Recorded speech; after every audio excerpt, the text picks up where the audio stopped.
Muito boa noite, meus caros irmãos e irmãs. É um prazer renovado reencontrá-los aqui do nosso grupo de estudo das obras de André Luiz.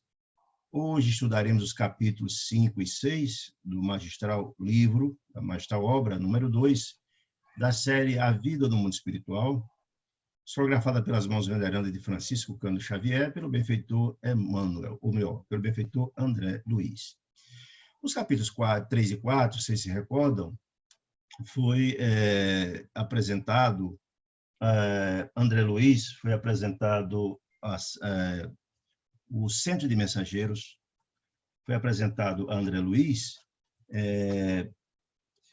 local onde, na verdade, ele desenvolverá os estudos, começará os estudos, visando a sua preparação no trabalho de mensageiros. Ele foi apresentado e foi levado muito gentilmente por Tobias, lembrando que Tobias é aquele amigo querido que dirige as câmaras de retificação do Ministério da Regeneração em nosso lar.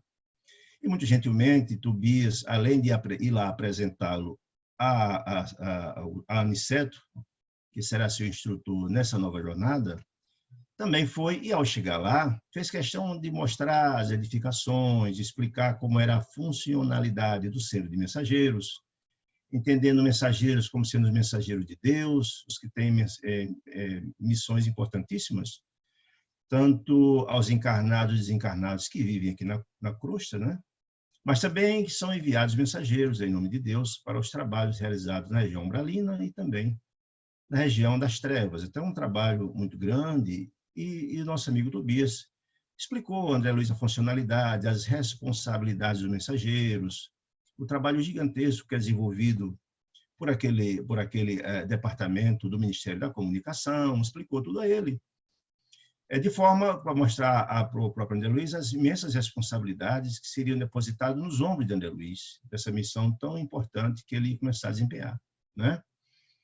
Apesar de que nós sabemos que, além das missões que André Luiz iria acompanhar a equipe de mensageiros capitaneada por Aniceto, a grande e extraordinária missão que ele iria desenvolver seria lograr para o mundo essa série maravilhosa de livros contendo mensagens muito importantes no propósito, no sentido de despertar a alma humana das responsabilidades, uma tarefa muito grandiosa e muito importante que o mundo espiritual confiou a ele essa missão tão importante. É muito interessante, estudando alguns apontamentos que foram realizados na época que o próprio Chico recebia as obras de André Luiz, tem mensagens muito interessantes, por exemplo, de Neo Lúcio e também do Espírito de Emmanuel, coordenador da obra de André Luiz, da obra de Chico, a imensa obra de Chico, mostrando da importância dessas obras, do processo de despertar da alma humana, mostrando que essas obras todas não é apenas trabalho da obra, da lavra, ou só da mente, do espírito de André Luiz. É uma coletânea de muitas informações que foram planejados adredemente, com muito carinho, muito cuidado, para trazer à humanidade o despertar, não só do público espírita, mas é um cabedal de informações capaz de despertar a humanidade, afinal de contas, nos traz informações muito interessantes a respeito de nossas ações que reverberam, que repercutem no mundo espiritual. E nos diz, então, Emmanuel, que essas obras foram realizadas por 12 espíritos de alta envergadura espiritual, 12 sábios, dentre os quais o próprio espírito de Sócrates, imagina aí o nível desses espíritos. E André Luiz é esse grande mensageiro, esse espírito escolhido para trazer à humanidade esses ensinos importantíssimos. Muito bem. Então, no capítulo 4, no capítulo 3, Tobias apresenta a André Luiz aquelas instalações e tal. No capítulo 4, André Luiz é apresentado a Aniceto para começar os trabalhos, e Aniceto, de pronto, manda chamar da equipe também de aprendizes, de mensageiros, Vicente, que é também um aprendiz de mensageiro que era médico, que fora médico quando na última encarnação, e que passou uma situação assemelhada à de André Luiz, desencarnou, passou um período também nas regiões umbralinas, etc. E seria parceiro de André Luiz nesse processo, nesse curso de aprendizagem de mensageiros. E como nós sabemos que a filosofia de trabalho de Aniceto era exatamente de unir as pessoas no trabalho prático por afinidade profissional, ou seja, a parte teórica do curso seria todo dado no nosso lar, mas a parte prática seria na terra, né? E quando a Aniceto descesse à terra com os mensageiros, traria também alguns alunos do curso de mensageiros, e aí seria exatamente por área de atuação. Portanto, André Luiz, quando descesse na terra para receber instruções, junto com os mensageiros que iriam atuar, viria na companhia de Vicente. Quando foi apresentado Vicente. E Vicente, quando foi apresentado André Luiz na parte da manhã, e então Aniceto pediu a Vicente que acompanhasse André Luiz para explicar como é que era a metodologia do trabalho, até porque Vicente já estava há alguns dias participando das aulas, como era a metodologia do trabalho, mostrasse informações a respeito da tarefa. E nessa conversa boa entre eles, André Luiz contou a sua trajetória, como desencarnou, o tempo que passou no umbral, o tempo que passou no hospital, o tempo quando se recuperou, que começou a trabalhar nas câmaras de retificações e depois, enfim, a sua vinda à casa e as surpresas que teve, etc, etc. E depois, o próprio Vicente também contou como é que foi a sua trajetória. Então, no capítulo 5 foi mostrado isso.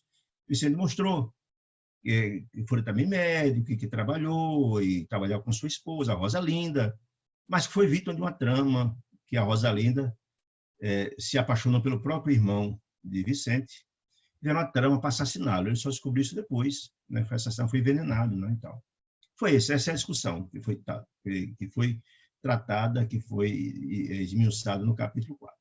Portanto, capítulo 5, vamos começar agora. Muito bem. Começa a narrativa de André Luiz. Aniceto esperava-nos acolhedor. Fileiras enormes de assistentes enchiam o espaço vastíssimo. Essa fotografia abaixo retrata um grande auditório repleto de mensageiros, repleto de alunos, repleto de mensageiros que já faziam a tarefa, que sempre estavam se reciclando, recebendo instruções, e mais os alunos novos, um auditório imenso, cheio de pessoas, né?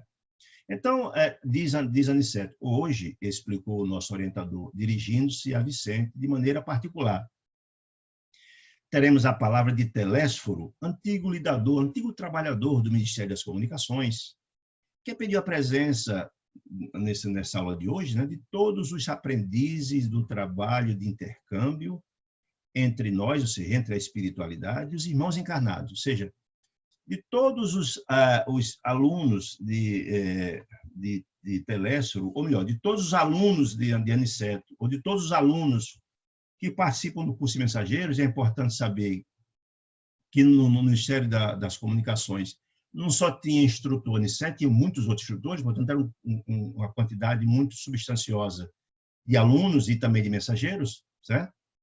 Ele disse que aquela aula que iria ser ministrada por Telésforo, aquela fala, seria dirigida especialmente para os aprendizes do trabalho de intercâmbio, ou seja, os médiuns, e também os doutrinadores, que são os doutrinadores são aqueles irmãos trabalhadores que trabalham nas salas mediúnicas, que coordena a equipe de médiuns, que doutrina os espíritos que se manifestam através dos médiuns, com o propósito de educá-los, de conversá-los, enfim, de despertá-los para acessar os processos obsessivos e por aí vai. Então, o contingente, a fala da noite de Telésforo seria direcionada em especial para os médiuns. Mas também é importante compreender que o trabalho que é feito nas salas mediúnicas, nas casas espíritas, não se restringe apenas aos trabalhadores encarnados, muito pelo contrário. André Luiz, em outras obras, ele fala, por exemplo, que a equipe espiritual que assiste às sessões mediúnicas na casa espírita é uma equipe muito maior, muito mais numerosa do que a dos médiuns encarnados. Porque lembremos que todo um trabalho de assistência aos médiuns é realizado. Tem uma equipe de espíritos que, por exemplo, faz a triagem dos espíritos que irão se comunicar, por exemplo. Tem um espírito de uma certa elevação que coordena todo esse trabalho. E uma gama de espíritos que também dão assistência a cada um dos médiuns que irão trabalhar, dando toda a assistência para que o trabalho desenvolva a contento, para evitar problemas, de desequilíbrios, algo do gênero. Mas tem muito mais que isso. É mostrado, por exemplo, que antes de começar o trabalho nas salas mediúnicas, é feito todo um trabalho de limpeza na sala, de limpeza espiritual, para evitar energias deletérias que, digamos assim, que macule, que crie dificuldades para que o trabalho se realize. Então, é uma equipe muito numerosa. Além disso, é um trabalho que fica postado na entrada da casa espírita para não deixar espíritos infelizes entrar e atrapalhar o trabalho, né? Além de uma gama de trabalhadores espirituais que assistem os encarnados que buscam a casa espírita para ouvir as palestras enquanto o trabalho da mediúnica está acontecendo. E ali são realizados trabalhos importantes em espíritos necessitados que vão receber assistência, trabalho, enfim. É um trabalho gigantesco, é uma equipe muito grandiosa. Então, todos esses trabalhadores, tanto que irão encarnar como médiuns ou como doutrinadores, essa fala é direcionada a ele, mas também esses trabalhadores que trabalham no plano espiritual em ajuda, em colaboração ao trabalho dos médiuns. Então, essa fala é direcionada a esses irmãos. Não obstante, todos os estudantes, os matriculados no curso mensageiro, estarem presentes. Muito bem, então diz agora, Telésforo começa a exposição dele. Disse com autoridade, sem afetação, começando a palestra dele. Conversaremos sobre a necessidade da representação de nossa colônia, ou seja, de nosso lar, nos trabalhos terrestres. Então, ele está falando do grupo de espíritos que desenvolvem a atividade em nome de nosso lar no trabalho da mediunidade, ou seja, os medianeiros entre os dois planos, na comunicação espiritual, numa colaboração, num trabalho muito amplo, né? O trabalho dos médiuns são muito amplo, não é só o trabalho de assistência aos espíritos necessitados. Porque quando chega alguém obsidiado na casa espírita, é feito o trabalho não só do encarnado para tentar livrá-lo do processo obsessivo, mas também é tratado o espírito obsessor, buscando esclarecê-lo, orientá-lo e encaminhá-lo às colônias espirituais para começar o processo de orientação, etc. É muito mais que isso, o trabalho é gigantesco, o trabalho do médium não é só essa tarefa. Enfim, não vamos falar agora da multiplicidade das tarefas dos médiuns, mas só para ter uma compreensão disso. Então, está dizendo Telésforo que nessa noite vai se trabalhar com esse contingente de trabalhadores que trabalham com a mediunidade, a representação de nosso lar, ou seja, os médiuns que encarnarão vindo de nosso lar ou aqueles espíritos que vêm em nosso lar para contribuir, para colaborar com o trabalho da mediunidade nas salas mediúnicas e por aí vai. Ou seja, muito bem. Diz ele, vemos nesta reunião, ou seja, naquele grande auditório, grande parte dos cooperadores de nosso lar que faliram nas missões da mediunidade e da doutrinação. Porque, na verdade, Telésforo fala que naquela sala está grande parte dos cooperadores que faliram, por uma razão muito singela. Nós vamos ver nos capítulos subsequentes desse livro que muitos espíritos que reencarnam com missões importantes na área da mediunidade ou na área da doutrinação, por exemplo, ou também na área de ser divulgadores, palestrantes, etc., falem das suas missões. E quando falem, muitos deles, quando retornam a nosso lar, passam muitos deles muitos anos, dependendo digamos assim, dos débitos contraídos, um período bastante sério, umbral, às vezes nas trevas, em função dos desequilíbrios e dos desatinos cometidos no uso da mediunidade. Por isso que ele fala grande parte, ou seja, não estão todos os cooperadores do nosso lar que faliram em missões de mediunidade e doutrinação. Ele está dizendo que muitos outros não voltaram ainda, estão nas trevas ou estão nos umbrais e por aí vai. Bem como muitos colegas que se preparam para a prova desta natureza no ciclo da coxa. Então, está dizendo que naquele auditório está a grande parte dos que faliram, mas também estão os candidatos que irão reencarnar na condição de médios ou de doutrinadores, vindouramente, estão ali. E qual é o propósito de ter tantos falidos como aqueles que estão candidatos ao trabalho, a reencarnar nessa tarefa? O propósito também é muito singelo, muito fácil, muito de compreender. Ou seja, ao, na verdade, dirigir a fala aos que faliram, e vamos depois ouvir a história de cada um deles, servirá, sem dúvida alguma, para aqueles que irão encarnar nessas missões, compreender onde eles faliram, para, digamos, entre aspas, se vacinarem, para não cometer os mesmos erros, não falir da mesma forma. Essa é uma questão. Mas, na verdade, a mensagem mais direta, sem dúvida nenhuma, colocando na obra um fato desta importância, e essa fala de Telésforo, ela é muito ilustrativa, é muito elucidativa, sem dúvida nenhuma, é uma mensagem muito direta aos médiuns encarnados. Aqueles que estão hoje trabalhando na área da mediunidade, aqueles que estão trabalhando hoje na área da doutrinação, agora, para que eles possam compreender onde, na verdade, é o calcanhar de Aquiles de cada um deles, onde, na verdade, as entidades que não desejam que o trabalho na busca da auto-renovação e transformação e o esclarecimento das consciências não se realize, porque, na verdade, não há interesse que a luz prevaleça. Então, saber qual é o calcanhar de Aquiles, para que seja um grande aviso a todos os que estão trabalhando hoje encarnados, né, dos cuidados que devem ter, e mostrando as consequências de desatinos cometidos no desempenho dessas missões. Então, é muito interessante a gente compreender isso. Volto a dizer, a missão de André Luiz, além de ele acompanhar e aprender muito, acompanhando o trabalho com os mensageiros já tarimbados, sobre a tutela e a batuta de Aniceto, a missão dele maior é trazer a gente esses conhecimentos, a humanidade, para despertar para a importância das nossas reencarnações, né? Esse é o grande papel, além do trabalho que ele irá desempenhar, ajudando os mensageiros mais experientes. Mas essa é a grande tarefa do alertamento. Agora, também uma coisa que é interessante, todas essas observações que estão entre parênteses são minhas, não são do livro. Por exemplo, eu botei aqui que o período de formação é diferente entre os que trabalharão como médios encarnados e doutrinadores e aqueles que trabalham em auxílio a eles, por uma razão muito simples. Lembramos que quando a gente reencarna, há um esquecimento dos fatos pretéritos. E há toda uma explicação que faz parte da bondade de Deus, porque se lembrássemos tudo que fizemos nas encarnações passadas, é muito possível que quando encontrássemos aqui aqueles quais ofendemos ou que nos ofenderam, seria terrível, essas reminiscências dificultariam profundamente o processo de reconciliação. É a bondade de Deus agindo, senão a Terra seria uma guerra terrível entre as pessoas que se ofenderam no passado e não atingiria o objetivo. O grande objetivo da reencarnação é encontrar aqueles que ofendemos e que nos ofenderam, para tentar transformar os elos de ressentimento e de ódio, etc., em anéis de luz, ou seja, buscar nos reconciliar, desatar os nós do passado, né? Essa é que é a grande questão. Então, se na verdade é muito mais complexo encarnar e desempenhar uma tarefa, lembremos que estamos vivendo um planeta de expiações e provas, onde o desamor, o ódio, o ressentimento, está na ordem do dia.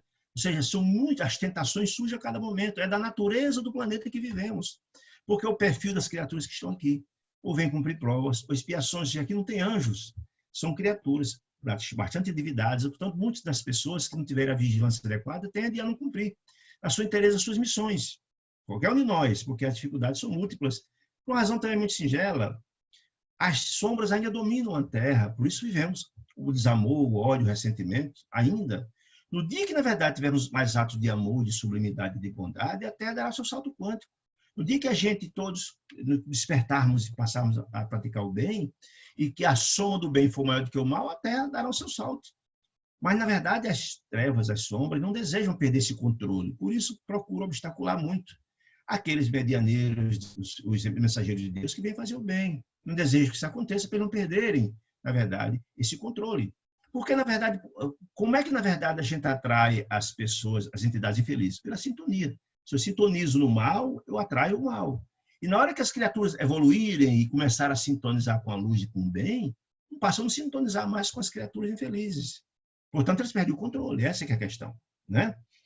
Essa é muito importante. Portanto, os trabalhadores que auxiliarão o trabalho de mediunidade, em princípio, o trabalho de formação deles é menor, porque como eles não estão conscientes das responsabilidades, têm consciência total do passado e boa parte do passado e do que está acontecendo, e a supervisão de um orientador, ou seja, eles errarem é muito mais difícil. Já os encarnados, não. Os encarnados, a possibilidade é maior. Portanto, a formação, a gente vai ver mais na frente, que tem trabalhadores que vêm trabalhar no campo da mediunidade, que são preparados no mundo espiritual 20, 30, 40 anos para desempenhar a tarefa, e às vezes vem a falir. É importante compreender. Continua, então, a exposição de Telésforo. Ele diz, olha, nossa participação, nossa que está falando que nossa repartição, de que repartição está falando? O Ministério das Comunicações. Nossa repartição vem promovendo grande movimento de auxílio, de ajuda, né, a irmãos encarnados aqui na Terra, né, e desencarnados que também estão por aqui, que se revelam incapazes de qualquer ação além da superfície terrestre. Olha, isso é muito interessante para a gente compreender o que na verdade está nos dizendo o Telésforo. Ele está dizendo que o grande trabalho dos mensageiros no campo da mediunidade é ajudar um contingente de espíritos encarnados e desencarnados que estão por aqui, ainda numa situação inicial do processo evolutivo. Por quê? Porque eles que são encarnados e encarnados que não revelam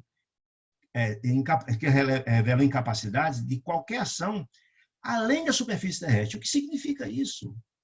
André Luiz tem uma explicação muito interessante, a gente vai ver nas obras subsequentes, que ele diz o seguinte: um dos momentos mais propícios ao processo evolutivo de cada um de nós é no momento, no momento do sono, né? É no momento em que nosso corpo, que precisa de repouso, a cada dia o desgaste de energia é muito grande, nosso corpo repousa, precisa de repousar para descansar. Mas o nosso espírito vai, ele fica liberto para visitar o além, a chamada erraticidade. Eles ficam nos momentos mais propícios. Por isso, quando Jesus nos concitava a necessidade de, ao dormir, dormir em paz. A oração é muito importante ao dormir, porque é o momento mais importante a gente pode oferir muitas instruções. Se você dorme e faz as preces, se você dorme em paz, tranquilo e equilibrado, você é levado pelos amigos espirituais, pelos nossos conselheiros, nossos amigos espirituais, né, os anjos da guarda, como chama a doutrina católica, que são levados a participar de instruções, ou participar de tarefa no campo do bem, de ajuda a necessitados. Portanto, é um momento de aprendizado muito rico. Entretanto, se dormirmos desequilibrados, com sentimentos negativos, desarmonizados, com sentimento de ódio, de raiva, sequer percebemos a presença do amigo espiritual. Porque nós estamos sintonizando outra faixa. Estamos sintonizando em faixa de ressentimento e de ódio e somos atraídos pelas entidades infelizes, por sintonia. Se a sintonia está baixa, você sintoniza com esse tipo de espírito, que leva também você para regiões de infelicidade, desarmonia, desequilíbrio. Por isso, às vezes, os pesadelos terríveis, né? Portanto, é muito importante estarmos tranquilos na hora de dormir. Mas eu quero estar falando que o grande auxílio que é dado pela mediunidade na Terra são para os irmãos encarnados e encarnados, que são incapazes de qualquer ação, além da superfície terrestre. Quer dizer isso. Todos nós sabemos que, mesmo você estando equilibrado ao dormir, não são todos os espíritos que conseguem ultrapassar o umbral e chegar a uma colônia espiritual, por exemplo.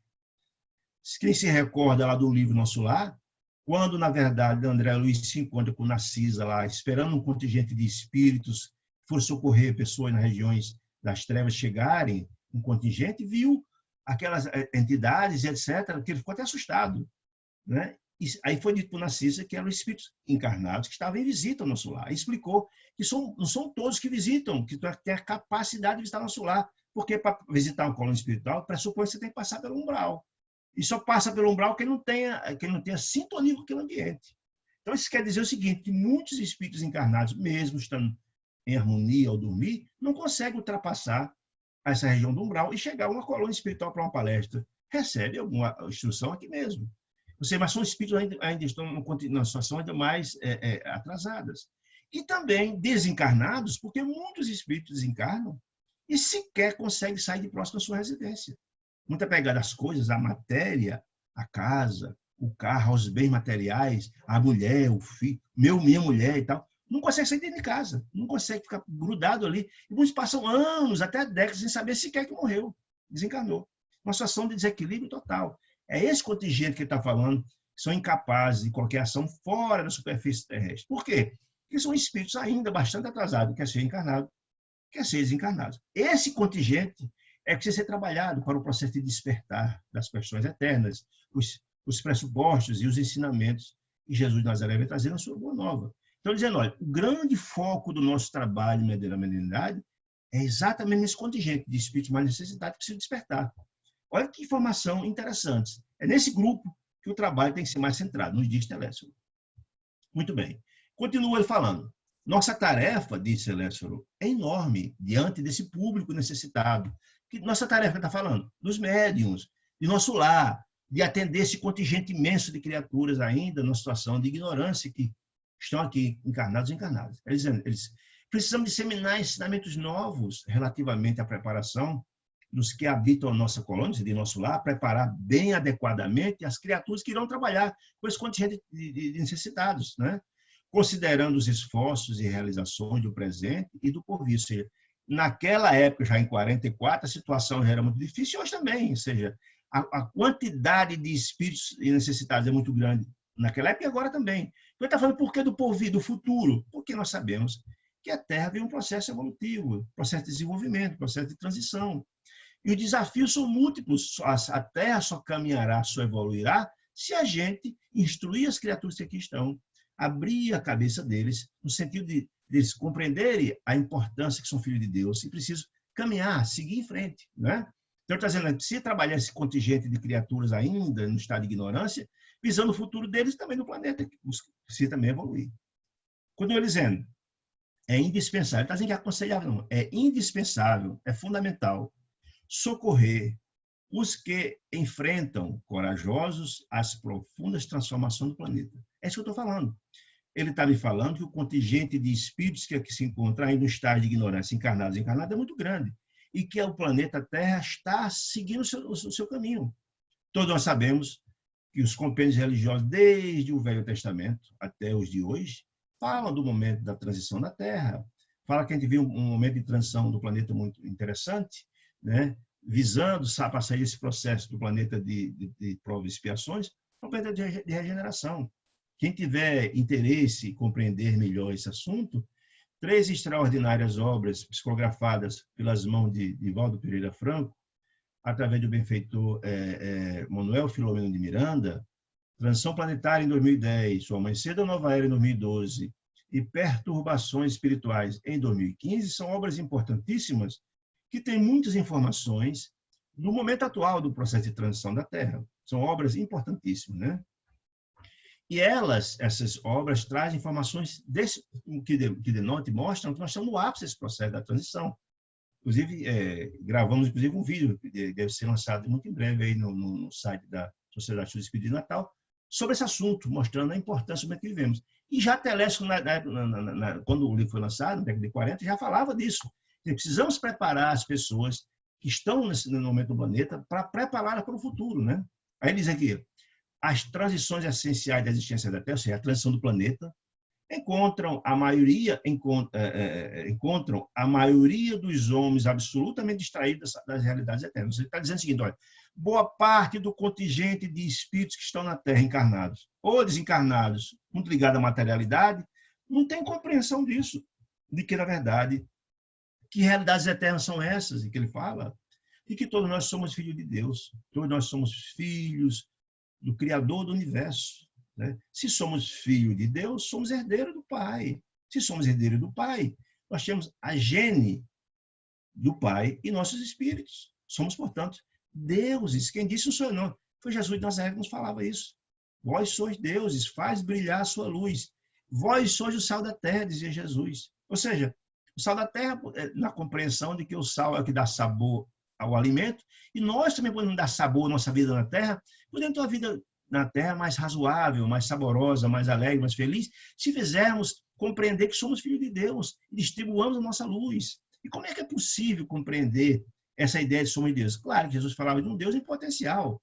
Como somos filhos de Deus, a centelha divina está em nossos espíritos. Mas para que, na verdade, chegamos a iluminar-nos e a crescer, e fazemos coisas extraordinárias, Jesus dizia, o que eu faço, vocês podem fazer muito mais, claro, daqui a alguns milênios, naturalmente, né? Ele está nos dizendo que nós temos todo um potencial, desde que a gente comece a compreender essa paternidade de Deus. E Jesus disse isso em várias oportunidades, inclusive no Pai Nosso que está no céu. Somos todos filhos de Deus, portanto, né? E a gente tem que despertar para essa realidade e entender que nós somos um Deus em potencial.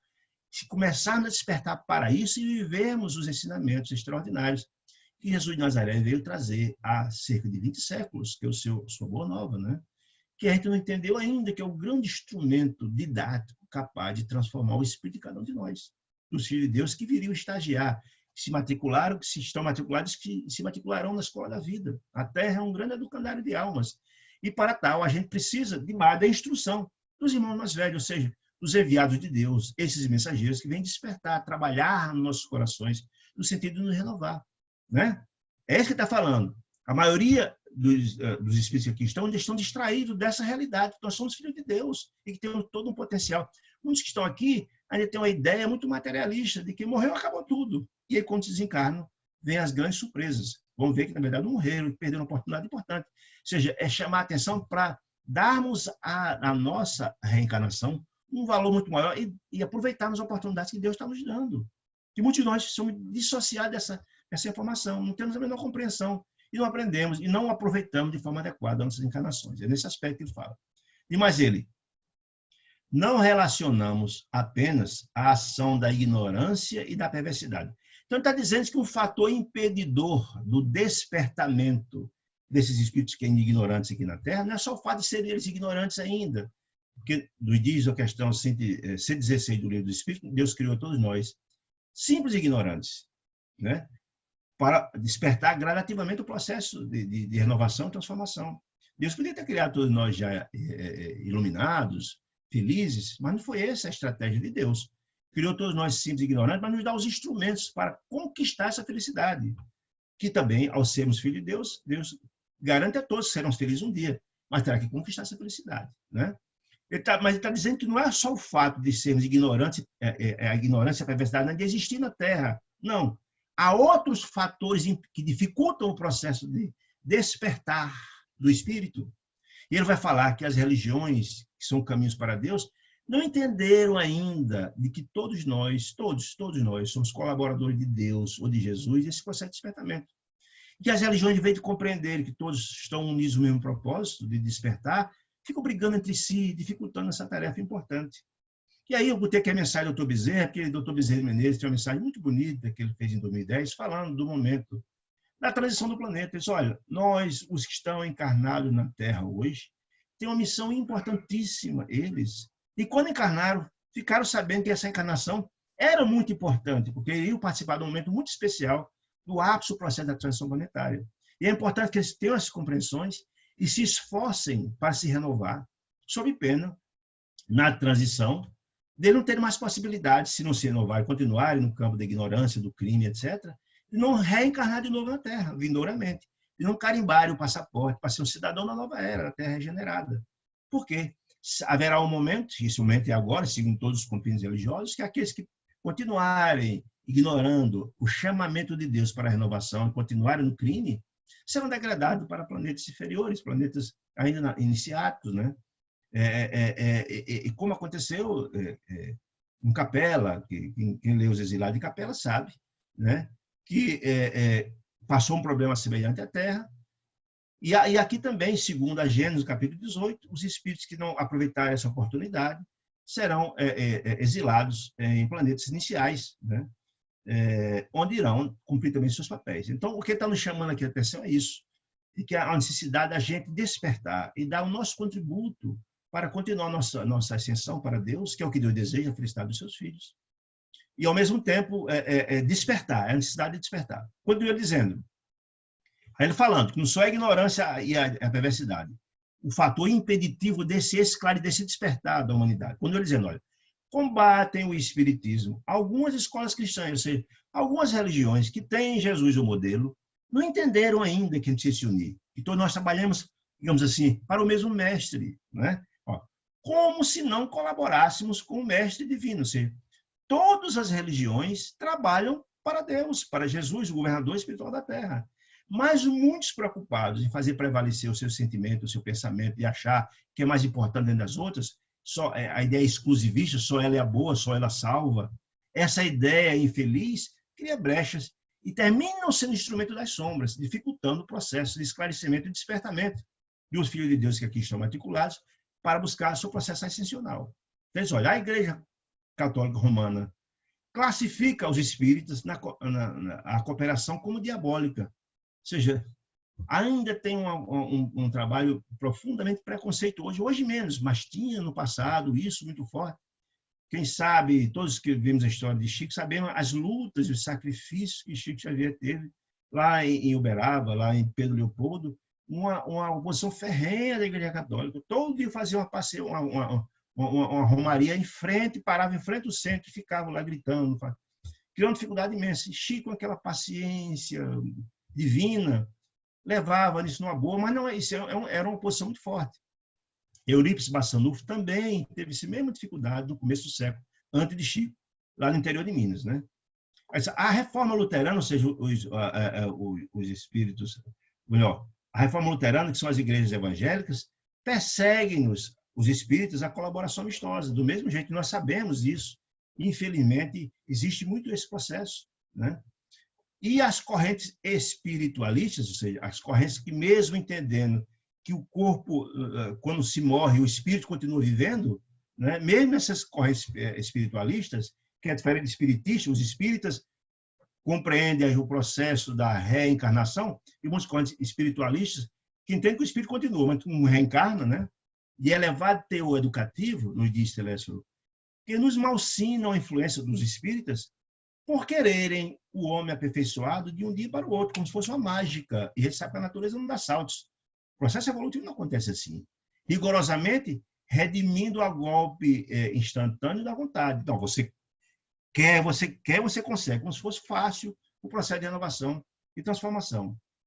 Sem realização metódica. Nós sabemos que o processo de reforma íntima é um processo complexo, difícil, doloroso e requer muito tempo, muitas reencarnações. Mas essas doutrinas não compreendem isso e combatem a doutrina espírita, podendo se aliar a todos, somos todos enviados de Deus, fica se combatendo, dificultando o processo de despertamento das criaturas ignorantes e ainda perversas na Terra, não é? E ajudando de alguma forma as luzes para evitar, ajudando de alguma forma as trevas para evitar que a luz se propague no coração dos filhos de Deus que aqui se encontram. Continua a fala de Telésforo. No campo do nosso conhecimento da vida, ou seja, no campo do conhecimento espírita, ora, ela está criticando essa posição das outras religiões, que não entendem o papel, que todos trabalham com o mesmo objetivo. Mas nós, espíritos, não podemos entrar nessa mesma ideia. Não justifica atuarmos da mesma forma. Não podemos condená-los, ou seja, os que trabalham contra, que combatem o espiritismo, pelo desentendimento atual. Ou seja, não teria sentido algum que nós compreendemos o desdobramento desse processo todo, combater os católicos, combater os evangélicos, não tinha sentido algum, não tem nenhuma lógica disso. Atuemos diferente, já que temos compreensão disso. Isso é a palestra de Telésforo, esse contingente dos mensageiros. Diz mais ele, toda expressão religiosa é sagrada. Olha a visão da doutrina espírita. Todas as religiões são caminhos para Deus. Nós temos essa compreensão. Mas, infelizmente, as outras religiões não têm. Ficam combatendo a doutrina espírita, vendo se unir. E mais ele, todo movimento superior de educação espiritual é santo em si mesmo. Essa que é a visão adequada. Vamos despertar e unir forças, isso que está colocando. Ora, mas se as outras doutrinas agem assim, nós não vamos agir assim, não tem sentido algum. Vamos dar nosso contributo. É isso que ele está colocando, ele está colocando para aquele contingente. Temos, então, diante de nós, a incompreensão dos bons. Eu gosto muito dessa expressão, a incompreensão dos bons. A incompreensão daqueles que deveriam compreender isso e contribuir para o despertamento, para ajudar os filhos de Deus que estão aqui na Terra a fugir da ignorância e da perversidade. Não. Incompreendem isso e só dificulta o processo de esclarecimento, né? Aí diz que constitui essa incompreensão dos bons dolorosa prova para todos os trabalhadores sinceros. Que prova? De que ele está falando isso? Dolorosa prova para trabalhadores sinceros. É exatamente isso, gente. Muitas das pessoas que desenvolvem um trabalho no campo da mediunidade, no campo da doutrinação, no campo da palestra, nesses rincões por aí afora, sofrem perseguições grandes. Especialmente no começo do século, agora mesmo, mas existe esse processo. Eu me recordo, eu fui promotor de justiça, me aposentei há pouco tempo, né? E quando estava num certo município, que eu não vou dizer o nome, e não seria ético e inadequado, eu lembro que lá o colega juiz que trabalhava conosco na comarca era espírita também. E nós resolvemos fazer um evangelho lá todas as quartas-feiras na casa do juiz. Reunimos à noite, fazíamos um evangelho lá. Mas alguns colegas do fórum que gostavam da doutrina espírita e tal, fazíamos lá. Ora, gente, os evangélicos descobriram isso e recriminavam a gente. Olha, o promotor e o juiz da cidade recriminavam a gente, mas aí eu vi um comentário, doutor, o senhor é uma pessoa tão bacana, mas com essa história do diabo, ouvir essas informações. Imagine aí, nesse momento agora, com essa visão ainda, imagina as criaturas que começaram nos rincões, nos sertões, porque a força ainda é muito forte da Igreja Católica, dos evangélicos, etc, etc. E essa pessoa que fez esse comentário é uma secretária municipal, esclarecida. Você vê como, na verdade, é difícil. Quando está falando aqui, dolorosa prova para todos os trabalhadores sinceros, a pessoa ainda vai entender quanto Chico sofreu, quanto Eurípides Barçanufo sofreu, e muitos outros. E muitos desistiram por causa desse trabalho, dessa pressão. Ou seja, além de não ajudar no trabalho de auxílio, no despertamento, atrapalhava o trabalho de quem queria fazer isso. É isso que está querendo dizer aqui. Que constitui dolorosa prova para todos os trabalhadores. E muitos desistiram de suas missões, em função dessa repressão, em função dessa perseguição que muitos sofreram, né? Porque, afinal, diz ele, não estamos fazendo obra individual. Ou seja, os espíritos não estão fazendo obra individual de despertamento dos filhos de Deus. Não, isso é obra de Jesus, é obra de Deus. Todos nós temos o mesmo papel a desempenhar. Não há compreensão ainda para isso, ele está dizendo. Ó, não estamos fazendo obra individual. E sim, promovendo o movimento libertador da consciência humana. Libertador do quê? Da ignorância, da perversidade. Porque nos dizia Sócrates, o pai da filosofia, que o homem que faz o mal, ele não é mal. Ele não faz o mal por ser mal, ele faz o mal porque ele é ignorante. Isso é de uma beleza extraordinária. Quando ele se sublimar, quando ele se esclarecer, ele não poderá fazer o mal, porque o mal não habitará mais seu coração. Isso é uma beleza extraordinária, ninguém pode dar o que não tem. Não é isso? É isso que ele está dizendo aqui. Então, em vez dessas religiões compreenderem a importância de unir forças no sentido de educar as almas para fugir da ignorância e da perversidade, não. Fica esse divisionismo que não ajuda. E continua ainda o trabalho da ignorância, né, pairando por esse mundo, meu Deus. Quando ele dizendo, o movimento libertador da consciência humana a favor da própria ideia religiosa do mundo. Essa é a ideia. Eu botei a observação embaixo. Essa desunião atrasa a evolução da humanidade, não tem nem dúvida disso. Continua, então, a exposição de Telésforo.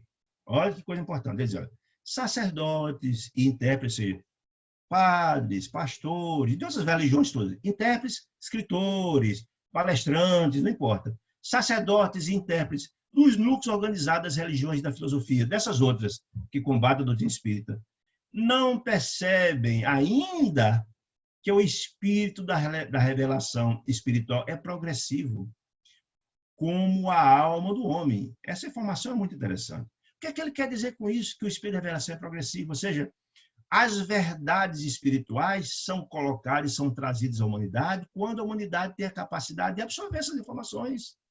Ora, se a gente olhar o estudo da evolução das religiões do mundo, é muito fácil compreender isso.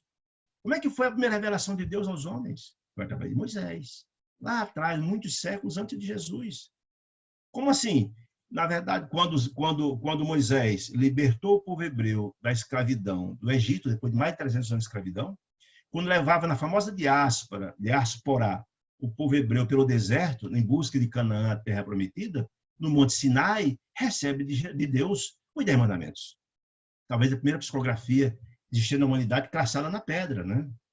Entretanto, Moisés, muito sábio que era, e certamente intuído pelos espíritos superiores, e naquela época, aquela massa de criaturas profundamente ignorantes ainda, semibárbaros daquela época, sofridos de tantos anos de escravidão no Egito, não teria capacidade de receber todas as verdades espirituais? Lógico que não. Então veio os 10 mandamentos. Entretanto, Moisés, muito sabiamente, colocou no seu Pentateuco mosaico, na Torá mosaica, que tem 518 mandamentos, se não me engano, 508 mandamentos outros, humanos, não era de Deus, incluindo os 10 mandamentos. Porque aquele povo só tinha capacidade de receber mensagens divinas e profundas, aquela primeira dose, digamos, a dose homeopática, no início do processo.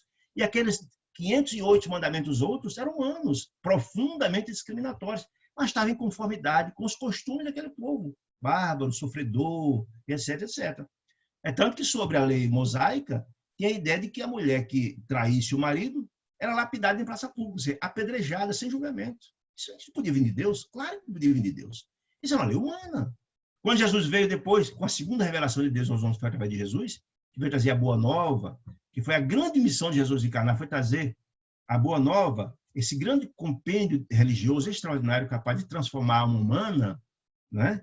Foi a missão dele, está no livro A Caminho da Luz, no capítulo 1, psicografado por Chico, através de Emmanuel. A missão primacial de Jesus foi essa. Jesus veio trazer essas informações e disse, com muita clareza, que toda a lei mosaica, o que tinha divino lá, traduzia isso na seguinte frase: amar a Deus sobre todas as coisas e ao próximo como a si mesmo. O resto era dos homens. Deixando claro que aquelas leis discriminatórias não eram de Deus, né?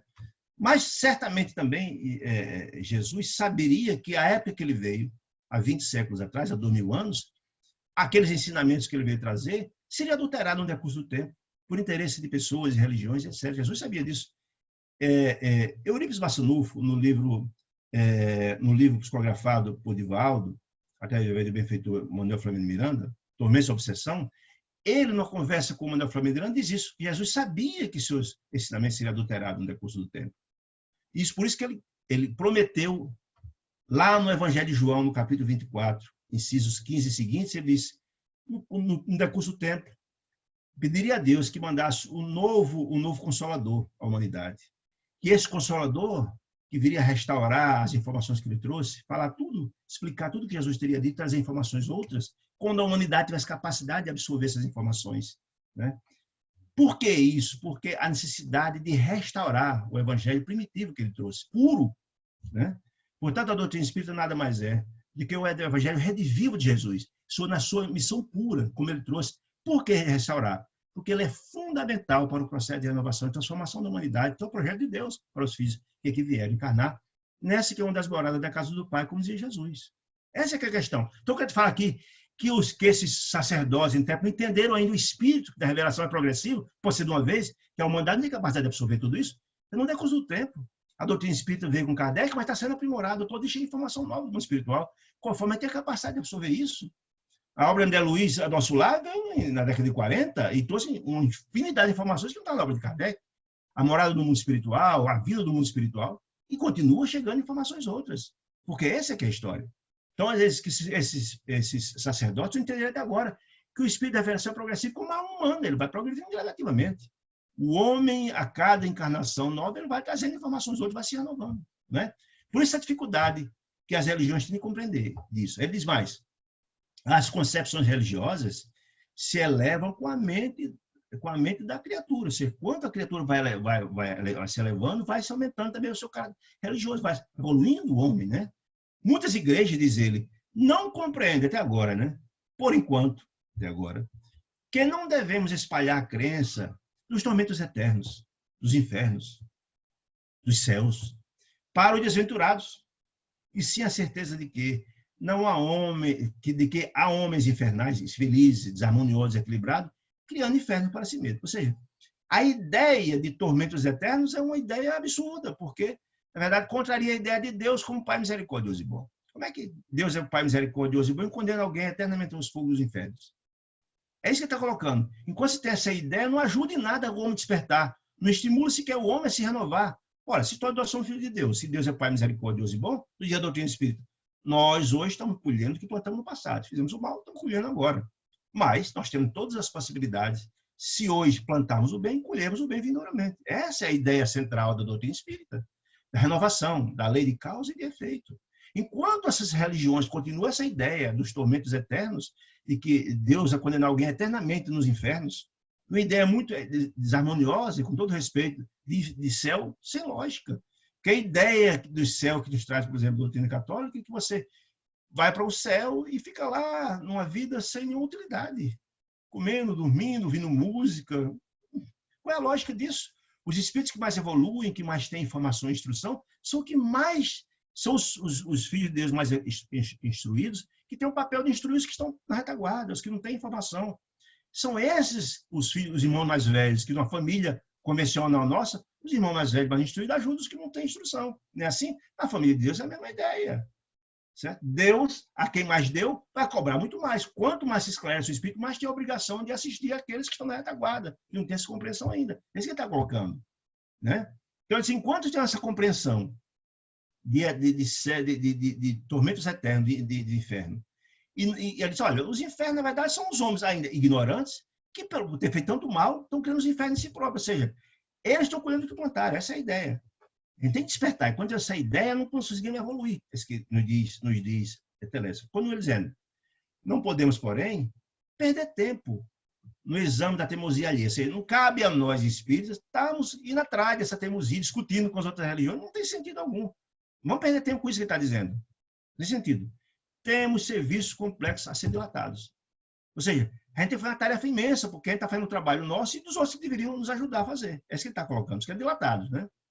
E como dizíamos, diz a humanidade terrena aproxima-se dia a dia da esfera de vibrações dos invisíveis. Ou seja, cada dia o homem, mesmo um contingente que não seja um espírito, tem a compreensão que nós somos seres interdimensionais, ou seja, que nós interagimos com outras dimensões, que a nossa ação aqui reverbera ou repercute nas outras dimensões. O que fazemos aqui tem repercussão no mundo dos espíritos. É isso que ele está colocando. Cada dia a humanidade tem essa compreensão. Você encontra, por exemplo, pessoas que não são espíritos, mas tem a ideia da reencarnação, sabe que, na verdade, uma ação infeliz vai ter repercussão. É isso que ele está colocando. Cada dia mais a humanidade tem essa compreensão de que nós interagimos com os espíritos. Cada dia tem essa compreensão mesmo para ser outras religiões. De condição inferior. Então, cada dia, a humanidade terrena aproxima-se do dia a dia da esfera de vibrações dos invisíveis, de condição inferior, que o rodeiam em todos os sentidos. E por que, na verdade, as entidades infelizes estão aqui próximas a nós? Por sintonia. Se nós emanamos do nosso coração sentimentos, ações e projetamos o mal, vamos atrair para quem? Para quem pensa igual e sente igual. Que vai planejar conosco o trabalho de fazer o mal. Então, se na verdade, se a gente não lutar para esclarecer o homem, para ele fugir da ignorância e da perversidade, continua o homem ignorante atrás das entidades infelizes. É isso que está colocando nos dizer. É isso que está nos dizendo. Então, cabe um trabalho gigantesco do mundo espiritual, de ser, na verdade, treinar mensageiros para esse despertamento do homem, vir trabalhar esse contingente de irmãos ainda infelizes aqui na Terra. É isso que está nos colocando. Então, por sintonia, enquanto ainda mantemos nosso coração alinhado com o mal, com o sentimento de felicidade, estamos por sintonia atraindo essas entidades infelizes. Mas ele diz, mas segundo conhecemos, os espíritas, a esmagadora porcentagem de habitantes da Terra não se preparou para os atuais acontecimentos evolutivos. Ou seja, o grande contingente ainda da Terra não se preparou para esse momento. Continuamos ainda como se fosse uma espécie de anestesia, achando que morreu, acabou tudo. Né? Ou então achando que morreu, vira anjo de uma hora para outra. Isso, na verdade, nós sabemos que não é verdade. Nós sabemos que iremos colher o que plantamos. É a lei, do plantio e da colheita, né? Da ação e da reação. Conhece a árvore pelo fruto. E o homem pelas suas obras, de Jesus. Né? E os mais angustiosos conflitos se verificam no sendal humano, ou seja, no dia a dia humano, continua. O fruto da ignorância pavimentando os corações das pessoas. Guerras, injustiças, ódios, violência, corrupção. Está na hora do dia. Por quê?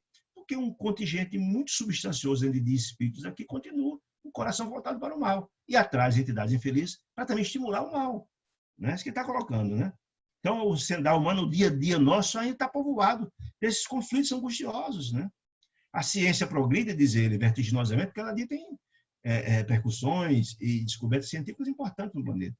E, no entanto, à medida que se suprime sofrimentos do corpo, ou seja, a gente descobre remédios mais eficientes para curar doenças, e tem um bocado de cientistas agora queimando a massa cinzenta para descobrir vacinas e remédios contra o Covid, por exemplo, a ciência tem dado saltos importantes, multiplica a aflição da alma. Porque nós só estamos nos preocupando, né, com a assistência ao sofrimento do corpo, mas e a alma? Né? Dizia André Luiz, com muita beleza em outras obras, que enquanto não compreendemos que a doença do corpo são repercussão ou a reverberação da doença da alma, enquanto não compreendermos isso, vai continuar o contingente de doenças aumentando muito. Nós temos aqui, na verdade, compreendermos que a doença do corpo é reflexo da doença da alma. Na hora que trabalharmos a alma, aí a coisa modifica. Mas se você trabalha aqui, a ciência trabalha, não alcançou ainda essa ideia, né? Continua. Enquanto a gente consegue remédios, etc., para o bem-estar do corpo, vitaminas, tratamentos adequados, a alma continua aflita, cheia de problemas, corrupção, doenças, suicídio, está dizendo isso. Né? Diz, olha, os homicídios, os suicídios, as tragédias conjugais, tudo fruto ainda da alma humana belicosa, ignorante, né? O desastre dos sentimentos, as greves, os impulsos revolucionários da indisciplina, a sede da experimentação inferior, a inquietação sexual, as moléstias desconhecidas, vou ter aqui entre parênteses, porque nós estamos vivendo hoje uma moléstia desconhecida, que é a história da Covid-19, e tudo faz crer que é fruto desse monte de sentimentos e ódios pelo mundo afora, e nós vamos estudar nesse livro que essas repercussões desses ódios coletivados têm a capacidade de gerar novas doenças, novos adoecimentos. Vamos ver isso nesse livro mais na frente. Isso que eu coloquei em destaque aqui. A loucura invade os lares humanos, vocês são todas doenças da alma. Enquanto a ciência avança e descobre remédios para melhorar a doença do corpo, a alma continua doente. Continua doente. Né? Por isso a importância imensa dos mensageiros de nosso lar, de vir e contribuir para minimizar, para o despertamento, para entender que há algo muito maior nesse processo todo, para resgatar e trazer a mensagem de Jesus, para trazer consolo aos nossos corações, trazer esperança, etc, etc. Então a importância da ciência espiritual é gigantesca. É Deus assistindo o homem pelo homem. Não existe, diz Telésforo, em nosso país, ou em país algum, preparação espiritual. Não tem nenhum país do mundo que tenha um contingente dos seus moradores preparado espiritualmente. Avançou a ciência no sentido de melhorar as condições de saúde do corpo, de espírito não. Diz, olha, não há ainda país do mundo, país algum, preparação espiritual bastante para esse conforto físico. Entretanto, este conforto tende a aumentar naturalmente o conforto físico. O homem dominará cada vez mais a paisagem exterior, fora do corpo, que ele constitui moradia, embora não se conheça a si mesmo. Ou seja, nós não temos ainda a compreensão da origem de nossas dores. Nós melhoramos, as condições econômicas melhoraram, etc. Há vários progressos no campo da tecnologia. Hoje nós temos condições de mandar um engenho para fotografar os buracos negros, as galáxias, a miríade de galáxias e por aí vai. Temos condições de fazer um transplante de face, mas nós não mergulhamos ainda no nosso coração. Nós nos conhecemos no nosso coração, nós somos um ilustre desconhecido. Nós ocidentais, mais ainda, nós somos muito exteriorizados, mas não nos conhecemos interiormente. Nós ignoramos muito nós, quem somos nós, né? E por que vemos nossos problemas. É isso que está dizendo, a ciência avançou no campo da exterioridade, mas no campo da interioridade nós estamos bastante distantes. Quando ele, atendido, porém, o corpo, seja físico, o corpo revelará a necessidade da alma. Ou seja, se não trabalhar os dois, o corpo e a alma, não avançaremos, é o que está dizendo. Por isso a importância da instrução, do mergulho nos ensinamentos trazidos por Jesus, porque ali é exatamente o pão da alma. Dizia Jesus que nem só de pão vive o homem, usando o corpo para alimentar o corpo físico, mas a alma se alimenta de outras questões, de amor. São os sentimentos trazidos pela doce mensagem de Jesus. Não é? A boa nova de Jesus é o pão da alma, é a renovação do homem, é a transformação do homem. Né? Atendido, porém, o corpo revelará a necessidade da alma. E vemos agora a criatura terrestre assoberbada de problemas graves da alma, né? Não só pelas deficiências de si própria, nós não compreendemos, cheio de problemas, de dramas, senão também pela espontânea aproximação psíquica com a esfera vibratória de milhões de desencarnados que se agarram à crosta planetária, sequiosos de renovar a existência que menosprezaram, sem maior consideração aos desígnios eternos. Ou seja, ele está dizendo que está desencarnando um contingente muito grande de espíritos em estado de ignorância, e que se quer sair aqui, fica pertinho de casa, sugando, às vezes sem um propósito, mas obsidiando os próprios familiares, por aqui. Né? E muitos deles, com os complexos de culpa terríveis, remorsos, querendo reencarnar ou se agarrar aqui na crosta. E como nós temos nossa sintonia, nós não evoluímos psiquicamente, temos sintonia com essas entidades infelizes. Né? Ficamos uns se alimentando dos outros. É importante a gente ter essa compreensão, por isso que o umbral e as trevas são aqui muito pertinho, porque o contingente de criaturas ignorantes atrai essas criaturas para cá, com sintonia. Não é? No dia que nós evoluirmos e elevar nossa faixa vibratória, não teremos mais contato, não teremos mais sintonia com esse contingente de espíritos. Portanto, deverão procurar quem tem sintonia com eles. Você procurar espíritos. Planetas mais atrasados, onde encontrarão essas criaturas. Planetas primitivos, que vão encontrar ou as expiações e provas. De que avançarmos e nosso coração estiver cheio de amor e fraternidade, não teremos mais sintonia com as entidades infelizes. É importante ter essa compreensão. A rigor, disse Telésforo, também nós compreendemos que os serviços da comunicação no mundo, ou seja, da comunicação da esfera espiritual conosco aqui encarnado, deveriam realizar-se apenas do plano da inspiração divina, ou seja, só das entidades elevadas para os recursos terrenos, do superior para o inferior. Mas como agir, diz Telésforo, diante de milhões de enfermos, doentes e criminosos aqui na Terra, nas zonas visíveis, ou seja, encarnados, e invisíveis, encarnados da experiência humana? Como é que, na verdade, pode vir só as instruções elevadíssimas se essas entidades elevadas não têm sintonia com esse grupo de espíritos encarnados aqui? Ou seja, eles têm sintonia com as entidades infelizes, do mesmo jeito que eles, infelizes e perversos, desarmoniosos. Então, não tem como fazer essa instrução só do superior para o inferior, porque, na verdade, eles sequer são percebidos, porque não tem sintonia com eles. É isso que ele está colocando, né? Pelo simples culto externo, o que ele está querendo dizer é o seguinte: não adianta o culto externo que algumas religiões fazem, de só ir lá na igreja, se ajoelhar, tarará, só da boca para fora, ou reza o texto, com todo respeito, reza de cima a baixo, tal. Se não se renovar internamente, não vai resolver nada. Não é só o culto externo que vai resolver o problema do homem. Se não se renovar, não vai resolver.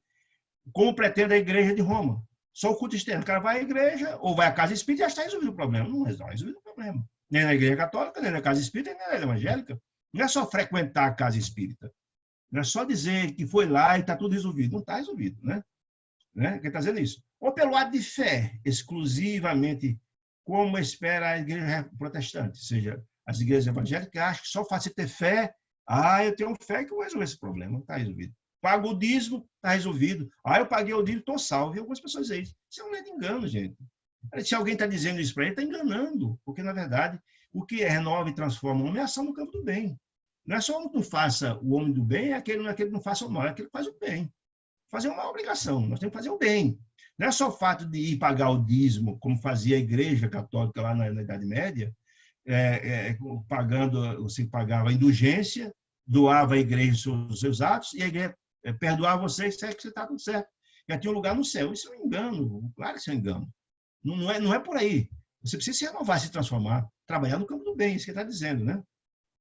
Ou por mera afirmação da vontade, conforme pontificam certas escolas espiritualistas. Não é por aí que está dizendo. Não é só um ato de fé, nem só a de fé, ou um culto externo, nem um ato de vontade que vai resolver o problema. Não podemos, disse Telésforo, no entanto, circunscrever apreciações, na visão unilateral do problema. Não é só esse o problema. Para se levar, não é só isso. Quer dizer, concordamos que a reverência ao Pai, vai lá, se ajoelha, vai à reverência, o culto é importante. Que a fé e a vontade são expressões básicas da realização divina do homem. Tudo é importante. Mas não podemos esquecer que o trabalho é fundamental de cada espírito. Você tem que colocar a enxada. Porque aqui dentro você, na verdade, tem uma terra boa, etc. Né? Uma terra boa para ser lavrada. Mas se você não tem a coragem de ir lá e botar a enxada no chão, a enxada para cavar, para trabalhar a terra, para plantar, para fazer o plantio, limpar, não vai colher nada. Não é só ter fé, não. Eu tenho fé que aquela terra vai me dar o sustento.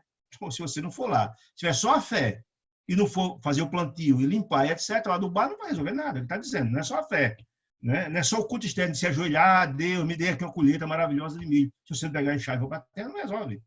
Ou da primeira vontade. Ele está dizendo que como não faz mágica no campo só a fé, né? Ou só o culto externo, só a vontade, no campo espiritual não é diferente, não. Você só consegue avançar se fizer o bem, se trabalhasse aqueles pressupostos do Evangelho de Jesus. A benevolência, a caridade, a fraternidade, a indulgência, o perdão, eles são os instrumentais capazes de transformar o homem. Não é? Não é só um mérito externo, já está dizendo isso. Enquanto se tiver essa compreensão, a ignorância como a criação na Terra, continua dizendo. Continua dizendo aqui que outros irmãos das outras religiões, que outros irmãos nossos perseverem tão somente nas especulações teológicas, que façam, ninguém vai brigar com eles. Mas nós espíritas encararemos, porém, o serviço do Senhor. É fundamental. Como se faz indispensável, não é aconselhável, não. Ou a gente se renova, se transforma e trabalha no campo do bem, ou a gente vai ter a mesma ideia, vai ficar patinando, marcando passo. O que ele está dizendo? A humanidade terrena, diz ele, atualmente, é como um grande organismo vivo. Imagine-se que o mundo todo fosse um corpo, né? Cujas células são as personalidades humanas. Cada um de nós é uma célula. Que se envolvem no desequilíbrio entre si, brigando entre si, em processo mundial de reajustamento e redenção. Ou seja, enquanto a gente não entende, esse corpo só vai ficar são e ser saudável se todos trabalharem na mesma direção. Se uns trabalharem brigando com as outras células, termina gerando doença, fazendo isso. Então, há necessidade de todos trabalhar no mesmo sentido, para precisar de renovação dos homens. Fechando aqui o capítulo 5. Diz ele, quantos cooperam conosco? Quantos cooperam conosco? Vem a extensão dos cipoais em que esse debate a mente humana. Então, aqueles que estão trabalhando no campo do bem, vê como está difícil as lutas, as dificuldades, as confusões geradas, os grandes tormentos que a humanidade passa. Criminosos agarram-se criminosos por sintonia. Doentes associam doentes. Precisamos oferecer no mundo, nós espíritas, ou todos aqueles que despertam, né, os instrumentos adequados às retificações espirituais. Instrumentos adequados, habilitando nossos irmãos encarnados ao maior entendimento do Espírito do Cristo. Ou seja, a gente precisa compreender a tarefa dos mensageiros é muito grandiosa, que é a disseminação dos ensinamentos de Jesus. Estimulá-los à prática do bem, do amor, da fraternidade, da caridade, da benevolência, do gesto do perdão. Esse é o caminho. Se a gente não preparar o terreno do nosso coração e colocar a enxada na terra para trabalhar o bem, a gente vai ficar marcando passo também. É isso que ele está colocando, né? Quem não deseja servir, lembre-se que ele está falando aqui para um contingente de instrutores que vão trabalhar na mediunidade, de mensageiros, né? Então, está dizendo, olha, vocês que vão trabalhar, vão encarnar na missão, o caminho é esse, não vão brigar com os outros religiosos, não vai adiantar nada. Vocês têm que entender que o trabalho tem que ser feito. E vão ser discriminados por eles. Vão ser perseguidos, pode até acontecer. Mas não desiste, está colocando aqui. Está colocando aqui. Quem não deseja servir, os que não tomarem essas instruções para si, vão falhar. Os que não querem seguir essas orientações de Telésforo, procure outro trabalho. Ó. Quem não deseja servir, procure outro gênero de tarefa. Não vai se adequar. Para trabalhar como mensageiro no campo da mediunidade, da assistência, do amor, da fraternidade, tem que ter renúncia, desejo de fazer o bem, nem venha, porque não vai adiantar nada, diz ele. Não vai adiantar. Não vai lograr isso. Não procure outro tipo de tarefa. Foi muito claro nas instruções. Aí diz, olha, a comunicação não comporta, segundo o Ministério da Comunicação, não comporta perda de tempo, nem experimentação doentia. Ninguém vai fazer experiência, está dizendo, não vai perder seu tempo com isso. Porque entenda, na hora que o nosso lar, ou qualquer colônia espiritual, prepara um mensageiro para uma tarefa importante como essa, o investimento é muito alto. Ou seja, a responsabilidade é muito grande. Muitos na Terra esperam essa criatura. Muitos, inclusive, ajudam a esse mensageiro que vem trabalhar no campo da mediunidade para ajudar na tarefa.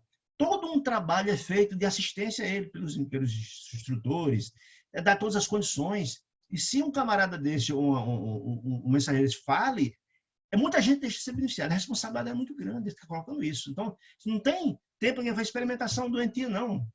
Se achar que é importante mais do que os outros, vai dizendo isso. Sem grave prejuízo dos cooperadores incautos. Ou seja, aqueles que, na verdade, não têm compromisso com a causa, nem desistam da tarefa agora. Foi muito claro. Quem vai trabalhar numa atitude, com responsabilidade dessa, tem que ter um compromisso muito grandioso. É isso que está dizendo, muita responsabilidade. Deixou muito claro que só se candidata a uma tarefa como essa quem tem compromisso de responsabilidade. Em outros ministérios, diz Telésforo, a designação de trabalhadores define com precisão todos os que colaborem com o mestre divino. Aqui, porém, ou seja, no Ministério das Comunicações, acima de trabalhadores, nós precisamos de servidores que atendam de boa vontade, ou seja, é um pré-requisito. Quem não estiver disposto à renúncia, ao amor, à fraternidade, etc., procura outro trabalho, ele está colocando. Nesse instante, em vista de outra longa pausa, identifiquei uma forte impressão dos ouvintes, ou seja, a franqueza, como o Telésforo colocou isso para aqueles candidatos, as pessoas ficaram muito impressionadas com o que viram, ou seja, tiveram a compreensão da imensa responsabilidade que é depositada nos ombros dos mensageiros que se dispõem a vir em nome de Deus consolar, assistir, dar esperança, etc, etc. Né? Então, eu vou então me despedir de vocês, agradecer pela presença e que, se Deus nos abençoar, que Deus nos dê uma semana de muita paz e luz, que possamos nos encontrar novamente na próxima quarta-feira, se Deus assim nos permitir.